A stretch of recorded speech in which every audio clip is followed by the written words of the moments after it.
I invented this word TechnoCalyps to describe what seemed to me a process that I could observe around me. TechnoCalyps meaning the convergence of two seemingly unrelated things, the apocalyptic imagination, which has been around for centuries, and the rise of modern technology. And the connection seems to be this. The apocalyptic imagination is based on one fundamental idea, and that is that human life on Earth, and Earth itself, all existence is going to be transformed through the influence of a divine intervention. Now that idea seems to be deeply rooted in human consciousness, but what is interesting is that we now have the technology to translate some of those fundamental dreams, those archetypal visions of the human species, into reality. The difference, of course, is that it is we human beings that are transforming the Earth and transforming ourselves. That's the surprise of history, that a vision that began as a prophetic and religious vision now seems to be in the process of being appropriated by humanity itself. And that convergence is what I mean by TechnoCalyps. Neil Armstrong,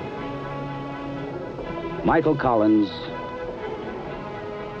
Edwin Buzz Aldrin. 3 men to represent the culmination of a dream and the beginning of a new concept of reality.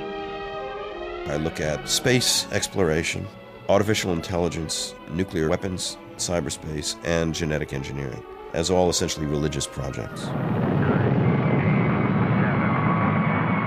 I spent some weeks at the archives in NASA, where the archivist had, simply out of his own interest, collected a great volume of documents about religion, and no one had ever looked at it before. And as I was reading it, I got more and more terrified, really, because the otherworldly aspect of the space program,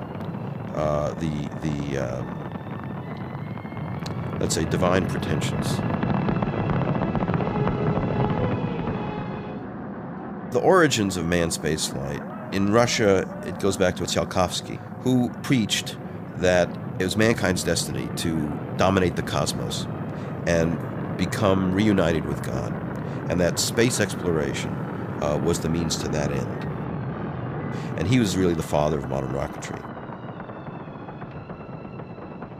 In the United States, von Braun, the Nazi rocket scientist who was brought here, he became a born-again Christian, and he argued that human beings must go into space as part of their cosmic destiny to spread the gospel. So they rose through the atmosphere toward the open vacuum, a journey that was to be a door to the future and a window on the past. The first manned space flight, which later became Mercury, was originally called Project Atom. And then when NASA was set up in 1957, the name was changed. In fact, in Huntsville, it was always called Project Mercury and then parentheses, Atom. When Buzz Aldrin and Neil Armstrong were waiting on the moon before Armstrong stepped out onto the moon to take mankind's first steps on another celestial body, Buzz Aldrin, who was a Catholic, had prepared a little box with communion wafers and blessed wine that his priest had blessed for him. And he actually said to NASA Control, could we have a moment's silence so that he could take communion wafers and communion wine before Armstrong stepped out on the moon.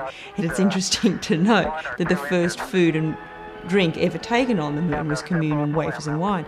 And the NASA hierarchy were completely encouraging of this kind of thing. That's one small step for man, one giant leap for mankind. The astronauts have carried literally thousands of Christian banners, flags, microfilm copies of the Bible, etc., into space with them in their spacesuits. So the religious ethos of the space program, I think, is undeniable. So they went about their tasks of exploration, aliens on a distant world. And, strangely enough, they looked as if they belonged there.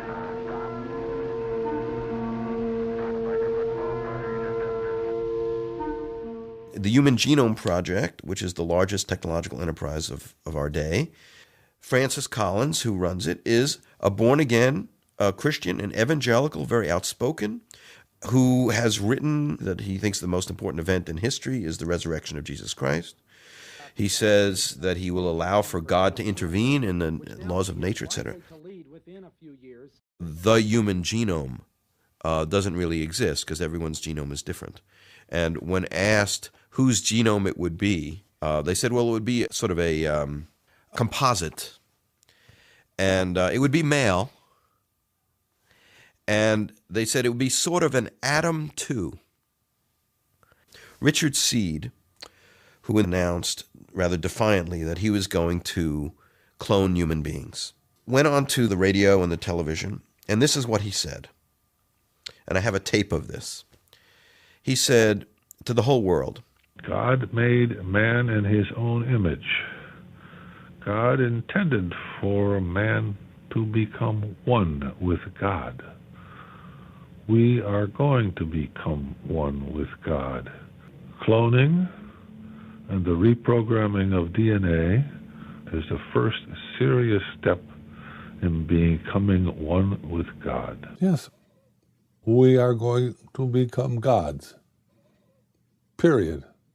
Technological development, which appears to be the most worldly of activities, is in actuality an otherworldly project, rooted in the Christian notion of redemption, the restoration of original perfection. And the story, which is a peculiarly Christian one, is the story of the fall of Adam and the promise of a recovery of Adam's original divinity. Science is the ultimate authority in our culture, and scientists cultivate the image that they stand between mortals and God, and that they are the new clergy, so to speak. The notion that science and religion were enemies is really a historical myth. In fact, for most of our history, science and religion have been intimately entwined. The first time you have a really major separation between science and religion is when Darwin put forward his thesis that man was descended from apes and not made in the image of God. That caused a huge tension between science and religion. And in the late 19th century, a mythology was in fact created that science and religion had always been at war, which in fact is a historical myth.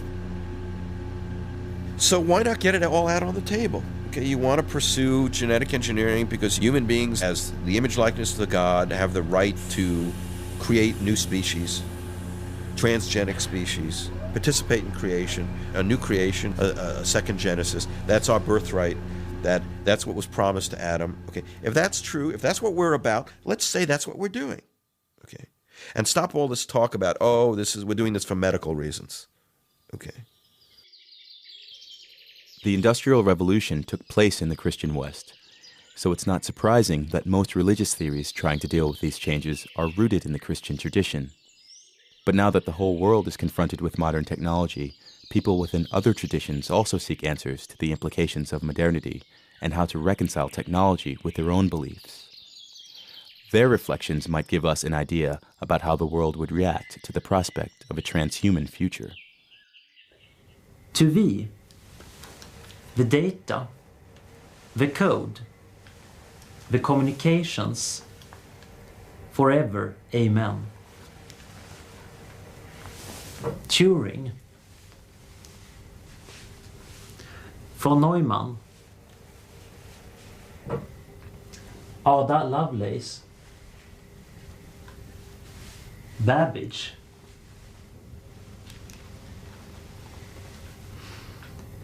around me shines the bits, and in me is the bite. Rafael, Gabriel, Uriel, Mikael. For we, the data, the code, the communications, forever, amen. Arthur C. Clarke once said that any sufficiently advanced technology is indistinguishable from magic. But I think that's actually the wrong way around. I think that we're trying to achieve magic through technology. Hold me Magic is in many ways the idea that we can control the world around us. And of course, this is what technology is about. But what people usually call magic is more close to the pre-rational idea that everything is connected with me. That is the view of a small child. But as we grow up, we realize that things happen that are not connected to us. But through technology, we can still achieve these changes we want. We want to go up in a high building, we use the elevator, which is really a magical means. Modern life starts to look like a fairy tale where everything is alive. Our environment is full of demonic devices that we command with remote controls and credit cards as our magic wands, and with passwords and fingerprints as our magic spells. Virtual reality gives a foretaste of how this manner of commanding, of mastering the world around us, will further evolve.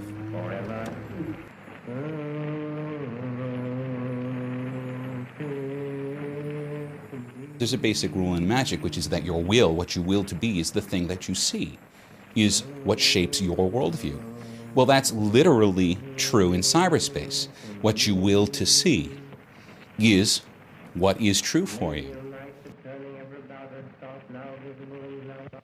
When I'm trying to teach people about the evolution of the computer interface, I tell them that the first generation of computing, which is the one-dimensional computer interface, or the interface that we would commonly associate with, say, systems like Unix systems, where everything's on the command line. In fact, what happens is to learn how to master that interface, you have to become an initiate in the mysteries of that language. You have to go study under someone who's normally called a guru, all right? And you have to learn the magical incantations. So you spend months and months with this person, you learn their incantations.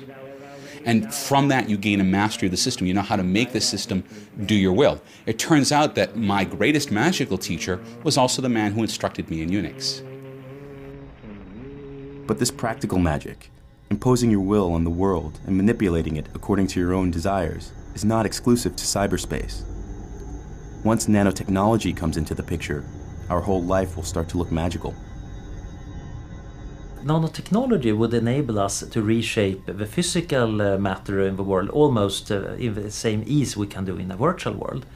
So matter will be a virtual medium, just like virtual reality.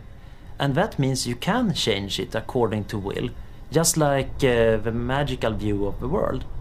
You decide that I don't like this furniture, and you order your nanomachines through some interface, be it a magical spell or just programming it on a computer. It might look the same if somebody has designed the user interface that way, and you get the desired change. If the physical world becomes as easy to transform as the virtual one, a magical worldview might become the most suitable.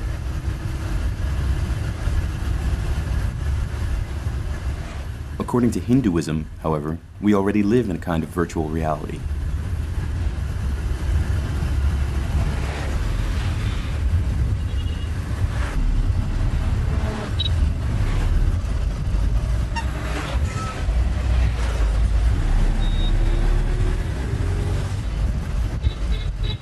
Hindus see our world as a phantom, as a veil, or Maya in Sanskrit, that covers the real world and that hinders us from seeing it.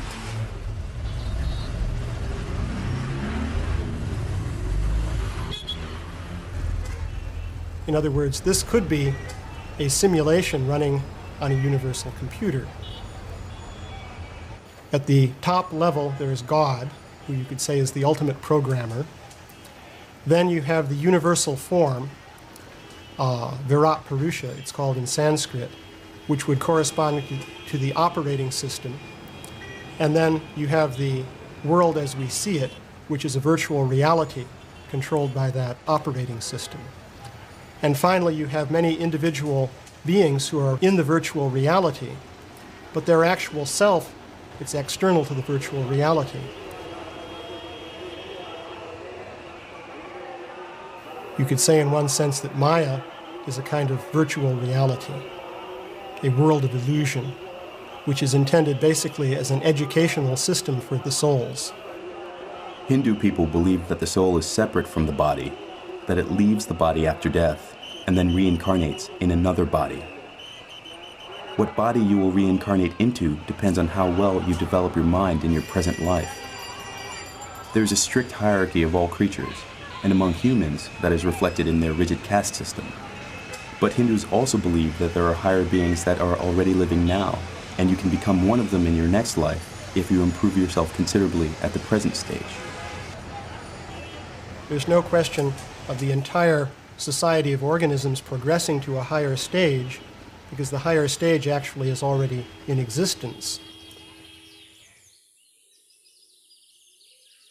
We are actually inherently beings of a higher nature than simply the limited human state.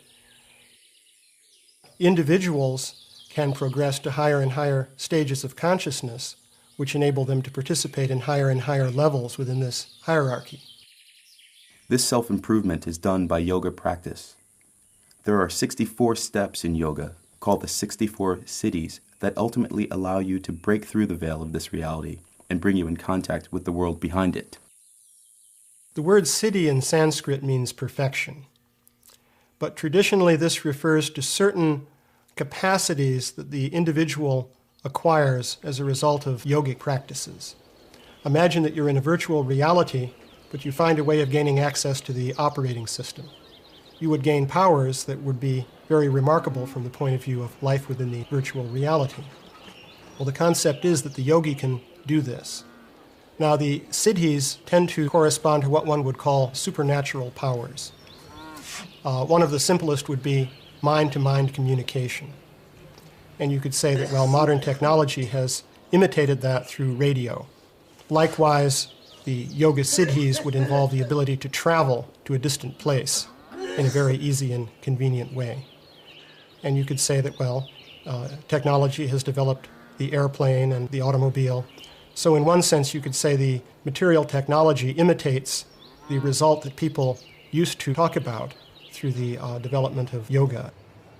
The analogies between Hinduism and transhuman ideas are so apparent that the prospect of a technological transhuman future will most likely not pose much of a problem for Hindu people. Well, would it be possible for a soul or a conscious self to become linked up with a computer? Maybe it is possible.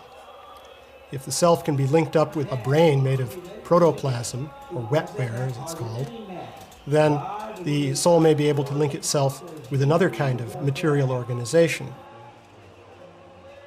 Nevertheless, it is precisely these similarities that may limit Hindu interest in technological progress.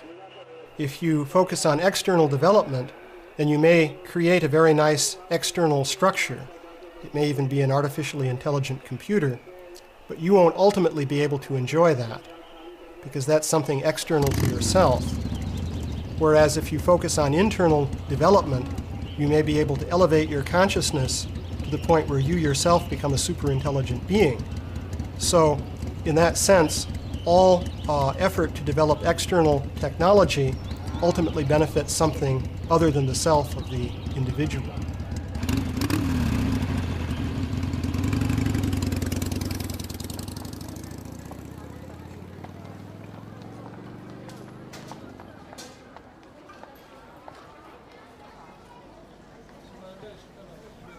In the Far East today, people seem to embrace technology, but this has not always been the case.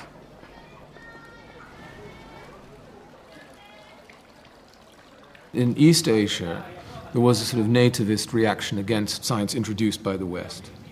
Science, again, had universalist claims. Scientific truth based on reason has to be universal. And then a nativist reaction would say, you know, this is threatening our traditions. The Middle Kingdom is in the center of the universe. The emperor is the center of the cosmos. All these new ideas coming in with Copernicus and so on, upsetting the established order. Another reaction is to say, well, we're backward economically and otherwise. The Western world is clearly superior in military might and threatening to dominate us. So what we need to do is reject the reasons for our backwardness, which are our own traditions and so on, and adopt science. And science became almost a new religion. The two slogans were Mr. Science and Mr. Democracy. Technology has boomed in the East since then, especially in Japan, which is probably the most technophiliac nation in the world. This enthusiasm seems to be rooted in some particular elements of the Buddhist and Shintoist tradition. There is a strong basis in Christianity and also in Western humanism of this idea that the human has a unique soul. A rock doesn't have a soul, a human does, and that man is made in the image of God and so on.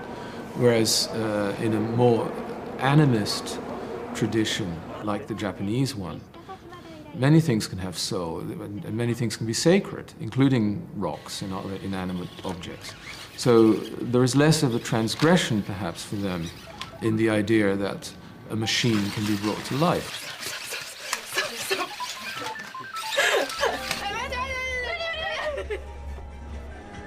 The interesting case is Japan because it's so advanced in robot technology, and even on the level of games and virtual reality, the Japanese and the Koreans are way ahead.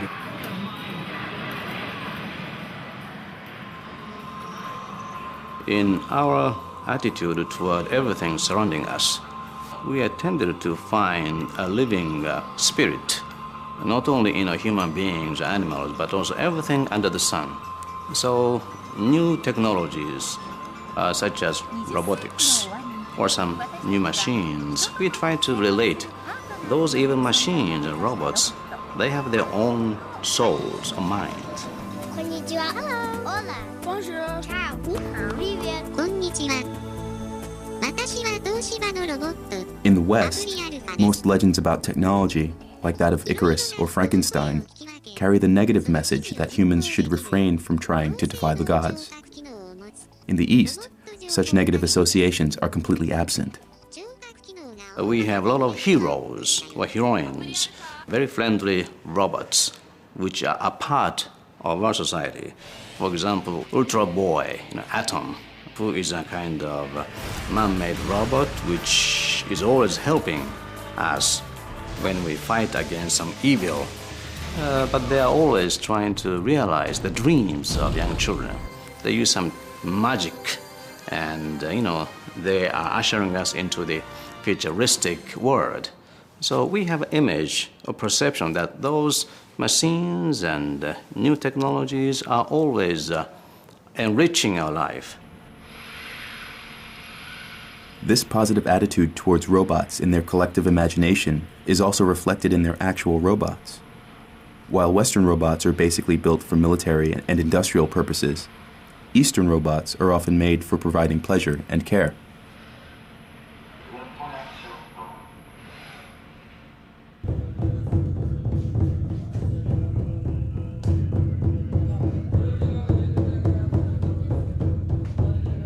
This acceptance of modern technology within Eastern religion has found its most prominent propagator in the Dalai Lama.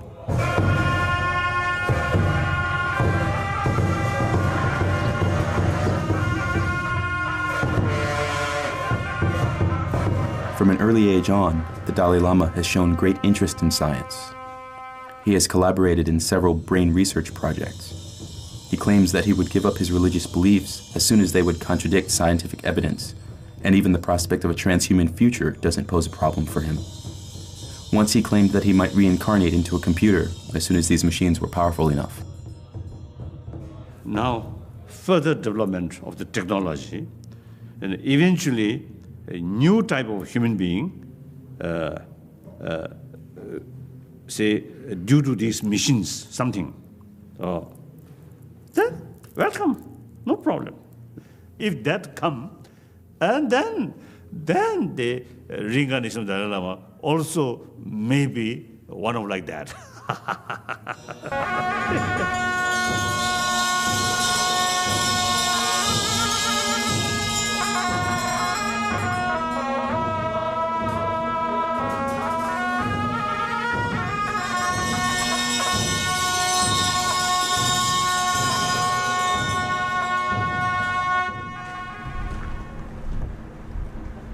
A religion in which science has played an important role from its very origins is Islam.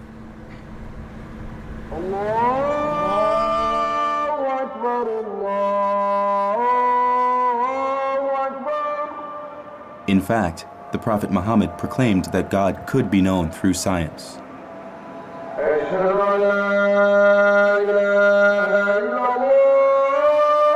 Islam emphasized the fact that we can know God.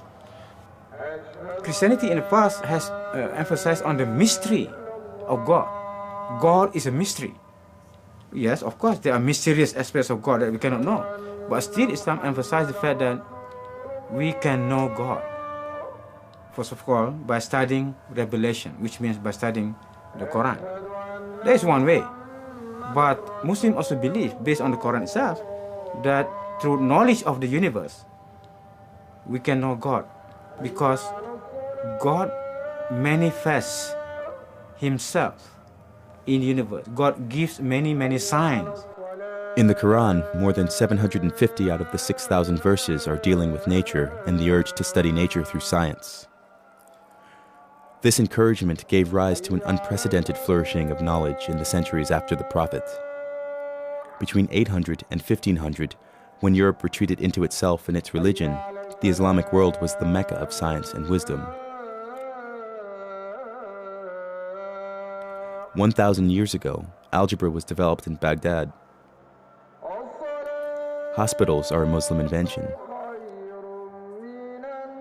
They even had functioning robots, automated puppets that could play music, show the time, or even pour wine.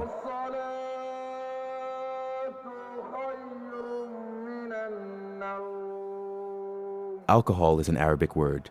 They invented the distillation process. The Arabic world was cosmopolitan, tolerant, and curious. But by the time their knowledge leaked out to Europe, giving rise to the European Renaissance, the Arabic world closed itself off into its own religion, and the Arabic Golden Age faded away. After the 16th century, Islamic science declined. Why?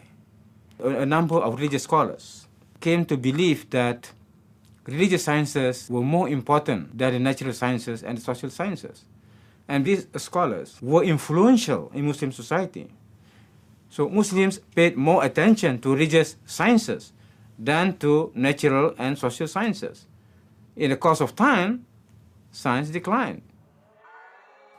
Although the Quran describes science and religion as two parallel paths towards the same goal, the religious path has dominated during the last 500 years.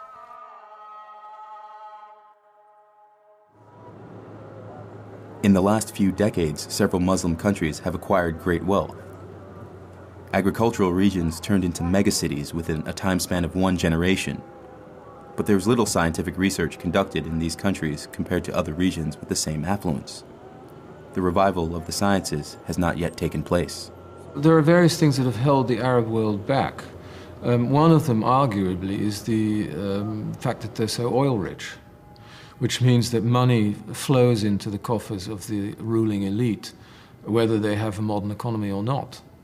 Whereas for the Japanese, for example, there are very few natural resources. They had to build a modern economy and an industry and so on, because otherwise they wouldn't have survived in the modern world. Whereas in Kuwait and Saudi Arabia and so on, the elite survives very well just by selling oil. So I think that's one thing that's kept them back. Another thing is that you need to build a modern economy. You do need a kind of bourgeoisie, and with a certain amount of economic freedom. There is clearly pressure from a rising middle class to push governments into more political and economic liberties. And if they succeed in having more open societies, more liberal regimes, they could indeed start catching up in the way that they are in India. Turkey is already an example of this. Indonesia and Malaysia. Malaysia is already quite rich. Indonesia is not doing so badly. So, I mean, it can easily happen. It depends entirely on what happens politically. In the past few decades, modern technology has entered the Muslim world, but it became integrated only for its practical uses, without affecting much of Muslim tradition. However, the demand to reopen the discussion between science and religion has surfaced in the past few years, and not only among intellectuals. The internet is full of discussion groups dealing with what is called Islamic science, the reconciliation of science with the Quran. The discussion often refers back to its roots in the Golden Age, but the old position, that science and religion are two separated paths, has to be reviewed as technology today starts to fulfill what the Prophet had predicted, that we can know God through science. There are debates going on in Muslim societies. And these debates are good because I think in a matter of time, hopefully, some very clear positions will emerge about the relationship between Islam and science.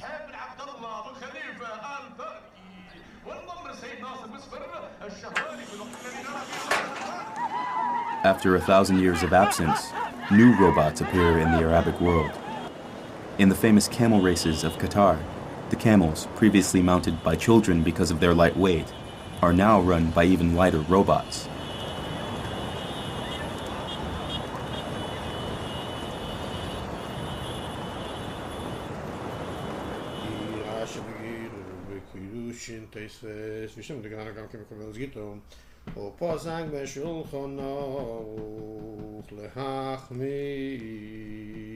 The Jewish community never made a real functioning robot during the Middle Ages, but they did produce a legend about a robot, the golem, and that story still seems to play an inspirational role in the scientific community of today.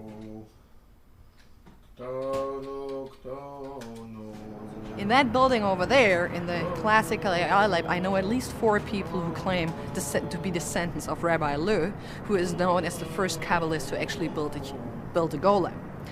Rabbi Leu lived in Prague in the 15th or 16th century, and there are a couple of different stories about his golem.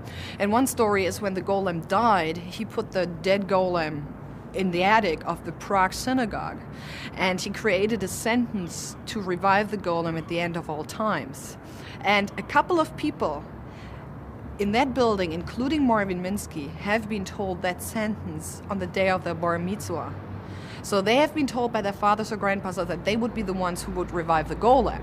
And of course, then you can easily draw the parallel to AI, right? If you want to revive the golem, okay, you build an AI system. 2 people who actually claim to be descendants. One is Jerry Sussman, a professor here, and the other one is Joel Moses, who is right now provost of MIT. We're sitting together, and they wrote the sentence they have learned to revive the golem on a piece of paper, and it was absolutely the same. So this tradition has actually survived for 400 years. And for me, it's just interesting that this element is so strong in the AI community. Xavier here. I just stopped to say hi. And there's one story where the golem comes to life and has on its forehead the terms Yahweh Elohim Emet, which means God the Lord is truth. And he comes to life and removes the aleph, the first letter of the word term Emet, from his forehead, so that the remaining sentence means God the Lord is dead. And his builders, of course, are totally horrified and say, what's going on? I mean, how can you say God is dead? And he says, well, we are created in God's image, and we adore God because God was able to build something so fantastic as us. But if you are not able to rebuild yourself, the people will adore you for building that, and not God anymore. But as soon as God is not adored anymore, he might as well be dead.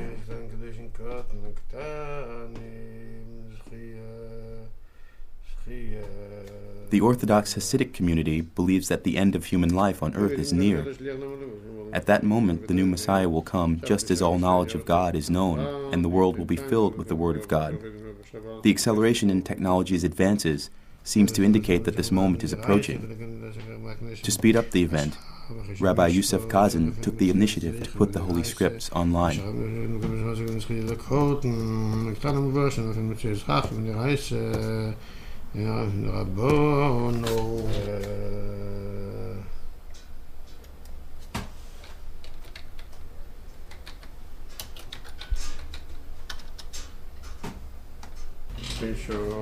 The prophecy of Isaiah is that the time will come when the world will be filled with the knowledge of God, just as the ocean covers the sea. And it's a prophecy which was said by Isaiah many, many years ago. We today are able to actually see this happen. Today you have the Iridium satellites, which are bringing the entire world connected into one small unit, where telephone technology, wireless technology is being able to bring everybody together.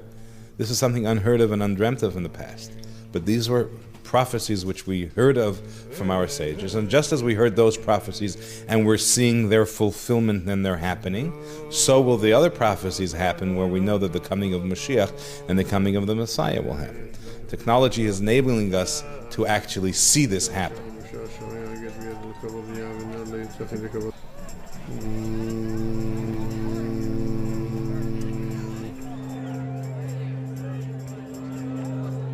The earlier periods of history, and we have, say, three pretty good-sized messiahs between 600 BC and 700 AD. We have Buddha, we have Christ, we have Muhammad. Produced over the whole planet, more or less, a system of the self. It's not clear that this unification of the self around what we would call probably today ego in Freudian language was fully formed before that period of time. And the interesting thing is that Buddha both invokes the ego and then contradicts it and says, don't go there. All right, it exists, and here I am making you conscious of it, but this is how you free yourself of it. Christ does the same thing, and Christ says that the way to freedom from ego is through love. And Buddha says that it's through non-attachment.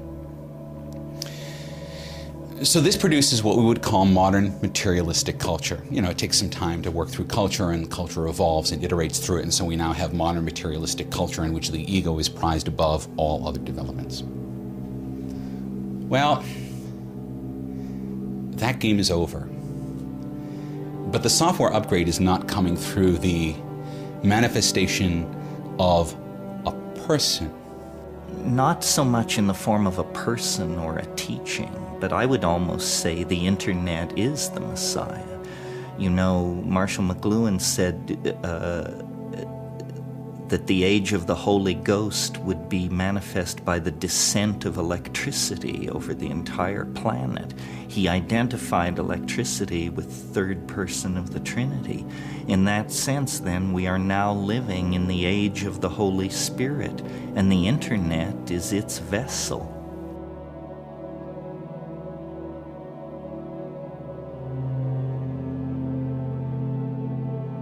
The concept that a global network of human beings will result in an entity of higher form is an idea that originates in the theories of Pierre Teilhard de Chardin. Teilhard was a Jesuit priest who was also a scholar dedicated to the study of the evolution of man. This combination of interests gave rise to his philosophical work, in which he attempted to reconcile Christianity with Darwinism. Through his scientific research, he saw that life was evolving to ever more complex forms. At the beginning, there was no life on Earth, only dead matter, the geosphere. But out of this dead matter, life evolved, creating a new layer, the biosphere on top of the geosphere. This life evolved to ever more complex animals with more complex nervous systems until we arrive at humans, the first species with a reflective consciousness. For Teilhard, however, there is no reason to believe that evolution would stop at the level of human beings. We are just the first step of a new layer on top of the biosphere, the sphere of thoughts and reflection, which he called the noosphere. We are the building blocks that will evolve to higher unities of consciousness. And when this evolution is traced further to infinity, all life will finally unite into one complex conscious entity that Teilhard called the Omega Point, or God.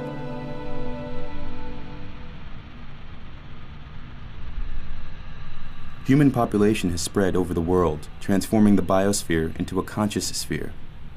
Some theorists now identify the internet, which turns the world into one global village, as the first step to merge all human consciousness into such higher form of complexity. It might seem a rather far-fetched interpretation of what telecommunication offers today, but there are some people, even within the scientific community, who consider the merging of our consciousness to be plausible in the future. If you have 100 people who each are good at different things, maybe you should make one bigger one that has the best parts of all that. So once people are machines, you could say, why don't we combine these and condense it and make it more elegant? So we have to have a new idea about existence. The person who formulated this idea in its most elaborate form is Frank Tipler. Life is basically computing. So what we should think of this life in the far future as being computers. The real essence of life, however, is not the hardware, but the software, the programs in the computers. For example, we humans might decide to upload ourselves into computer memory banks, which will then go out and colonize nearby stars. They will be virtual humans, not humans at the lowest level of reality, which is what we now are, but you might think of a spiritualized aspect of ourselves. This is solid science, but now science and religion have become intertwined. I can use either language, scientific language or religious language, to describe exactly the same thing.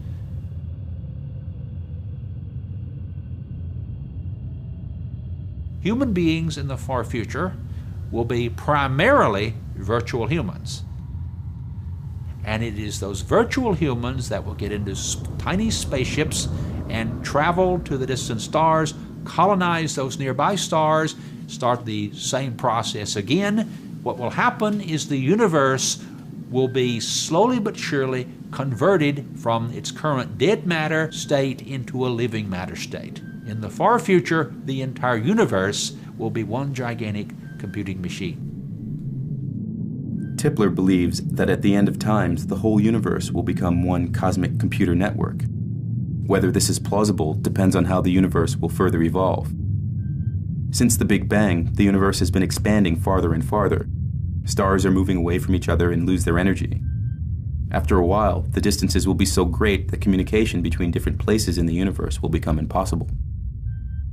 Finally, everything will fall apart in dust. Atoms will disintegrate into smaller parts until nothing more is left. But Tipler believes that this will never be the case. According to the law of gravitation, matter attracts matter, and this is slowing down the expansion. Tipler calculated that there is enough matter in space to stop the expansion and reverse it, so that the universe will start contracting again.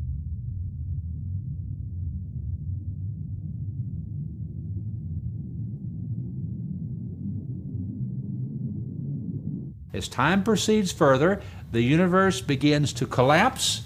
Life extracts gravitational energy until finally the entire biosphere evolves into the omega point. Now, the omega point is not in time. It is not in space. It's beyond space and time. It's the ultimate limit. The omega point is omniscient. It knows everything that can be known. It has infinite power. We can call it omnipotent, and it exists throughout all space. We can call it omnipresent. So I can identify the omega point with God. Tipler gives us a clear concept of God. It is an intelligent computer network, a network that will enclose the whole universe. It will contract to a single point, but according to the relativity theory, when space becomes zero, time and energy will become endless. This minuscule but cosmic computer network will live in eternity with eternal energy. And the good news is that it will be able to save us all. The resources available to life in the far future will be so great that they can bring us back into existence, each individual person, as a computer emulation, as a perfect simulation. And that will be you and me, reborn, resurrected, to use the ancient religious terminology. We will be resurrected in time by these super beings. Think of us in religious terms as being resurrected by the angels. Now, then, once we're resurrected, we will never have to die again. So, according to Tipler, God will be at the end of all times, but he is already present today, because as he is beyond space and time, he is able to turn back in time. And that is what Tipler believes God sometimes does. He leaves messages for us, telling us what we should do to create him. The crucial verse of the Bible, Moses asked God for his name, and in Exodus 3:14, God replies in Hebrew, Ehyeh Asher Ehyeh. I shall be who I shall be. Future tense. God was telling Moses in the very beginning that he has to be thought of as future tense. Now that is how the omega point, who exists in the ultimate future, affects the universe now. By logical necessity, the universe has to do certain things now in order to force it into this pattern, in order to force it into the omega point in the ultimate future. And it has to evolve that way if, grossly speaking, the laws of physics are to be consistent. Another person who in his thinking combines the prospect of a transhuman era with the biblical tradition is the contemporary prophet Rael.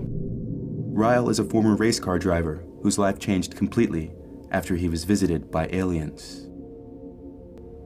Le 13 décembre, au matin, j'allais à mon bureau et j'ai quelque chose qui m'a poussé à continuer jusqu'à un volcan éteint. Et là, j'ai stoppé ma voiture et à pied, je suis allé au centre du cratère où je n'avais absolument rien à faire. Et là, j'ai regardé le ciel et j'ai vu une lumière clignotante très, très violente. Et doucement, quelque chose est descendu et une trappe s'est dépliée. Et là, un être est sorti. Et il m'a expliqué par la suite qu'il était un des Elohim qui sont venus il y a très longtemps créer la vie sur Terre. Voilà comment ça a commencé. Et le mot lui-même, Elohim, est très important.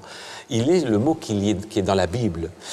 Et chose choquante pour les gens à qui j'explique cela, la Bible est le plus ancien livre athée du monde. Il n'y a pas de Dieu dans la Bible. Il y a le mot Elohim, qui en hébreu veut dire « ceux qui sont venus du ciel ». Évidemment, pour tout être primitif, ce qui vient du ciel, c'est Dieu. Mais nous commençons à voyager dans l'espace, nous commençons à nous échapper de cette petite planète bleue et nous sommes en train de comprendre qu'il peut y avoir de la vie sur d'autres planètes, que cette vie peut, tout comme nous, voyager, et donc qu'on peut venir du ciel sans forcément être un Dieu.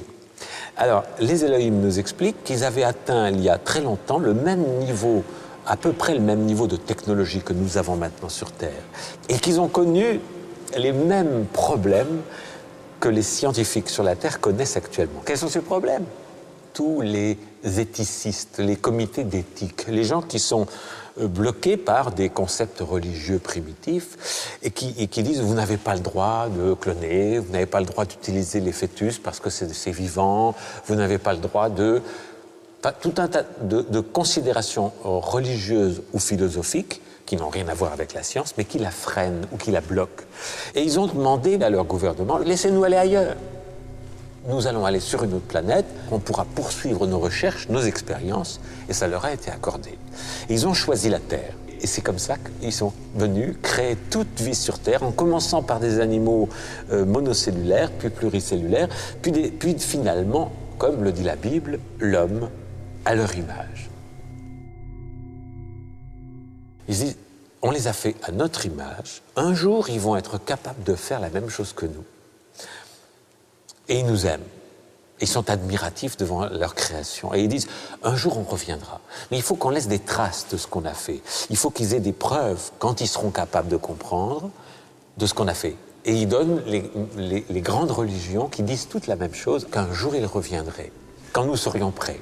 Quand nous commencerions à échapper au monde primitif, à ne plus nous agenouiller et prier devant tout ce qui vient du ciel, mais à utiliser notre cerveau et dire comment ça marche.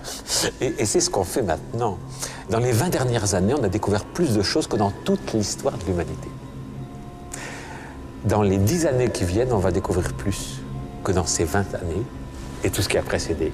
Puis ensuite, en 5 ans, en 2 ans et demi, en 1 an, en 6 mois, en 3 mois. Et à un moment donné, en une journée, on trouvera plus que dans toute l'histoire de l'humanité. Et ça, c'est pas... Si vous ajoutez 10 ans, plus 5 ans, on arrive aux environs de 2025, 2030. Donc là, demain, dans 15-20 ans, on va tout savoir. Et là, ils peuvent envisager de revenir. Rael was chosen by the aliens to bring us the message of their second coming.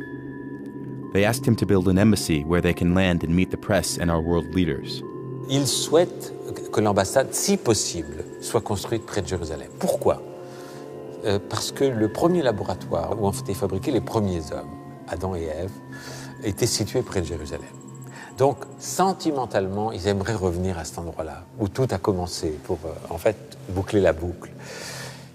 Alors, on a demandé de nombreuses fois au gouvernement israélien l'autorisation, c'est pas une question de moyens, mais l'autorisation d'avoir cette extraterritorialité pour construire ce que la tradition juive appelle le 3e temple, justement, qui doit être bâti par le Messie, Messiah, et pour accueillir Elohim. Et donc, effectivement, certains rabbins se posent des questions. à savoir si effectivement ce ne serait pas moi. Et ils ont bien raison de se la poser.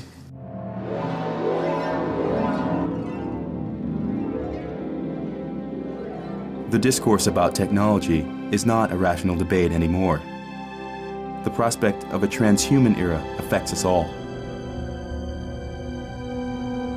Most conflicts will probably occur in the cultures that are influenced by the biblical tradition, where humans are granted a central role in the universe.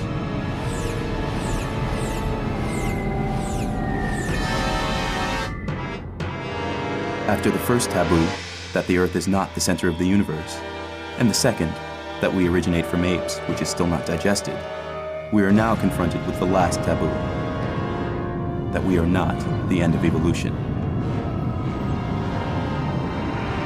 But whether and how this further evolution will take place still remains, at this moment at least, a human, perhaps all too human, decision.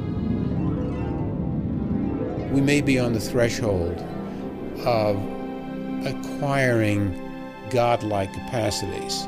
However, we will only, at best, through the agency of technology, become 2/3 the deity as described in the great biblical tradition that has been the inspiration of the Western world for thousands of years.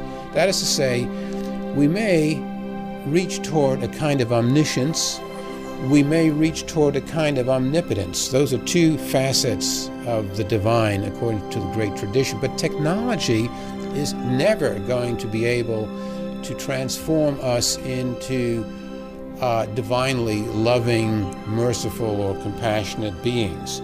That part, the moral dimension of our technological deification, remains a problem, remains a choice, remains a uniquely human challenge. And in that sense, TechnoCalyps does not change human history.